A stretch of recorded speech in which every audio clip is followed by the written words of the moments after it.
அதை விட்டுட்டு அந்த நேரத்துல தூங்குற நேரத்துல இதெல்லாம் பண்ணிட்டு இருந்தா இங்க வியாதி தான் வருன்றதுல சந்தேகமே இல்லை. இது மாதிரி பைபிள் ஏதோ ஒரு ஆரோக்கிய குறிப்பு புத்தகம். இவங்க வந்து அதை தவறா புரிஞ்சுக்கிறதுனால இன்னைக்கு குடும்பத்துல குழப்பம், வியாதி எல்லாம் வந்து நம்மள அழகழிக்குது.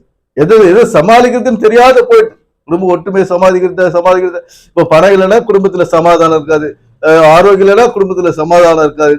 ஏன்னா யாருக்காவது நோய் வந்துட்டா ஐயோ நான் போய் பார்க்க மாட்டேன். எப்படி நான் போய் பார்க்க மாட்டேன். யாரு அப்பாவே வியாதியஸ்டர் ஆயிட்டா வியாதியில் படுத்து படிக்க ஆயிட்டு நான் போய் பார்க்க மாட்டேன். அம்மாவே படுத்து படிக்க ஆயிட்டு நான் போய் பார்க்க மாட்டேன். இப்படிதான் சொல்லிக்கிறான். அந்த வியாதியில வராததுக்கு என்ன வழி? எப்படி அந்த வியாதி வராததுக்கு என்ன வழி? அதான் சொல்லுது. அதை நம்ம இதெல்லாம் செய்யணும். வியாதி வராததுக்கு என்ன வழி?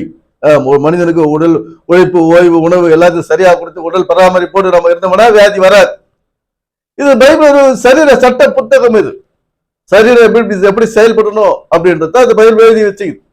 இந்த பைபிள் ஒரு சமுதாய சட்ட புத்தகம். இந்த சமுதாயம் எப்படி செயல்பட வேண்டும் என்பதை இந்த பைபிளிலே எழுதி வச்சிருக்குது.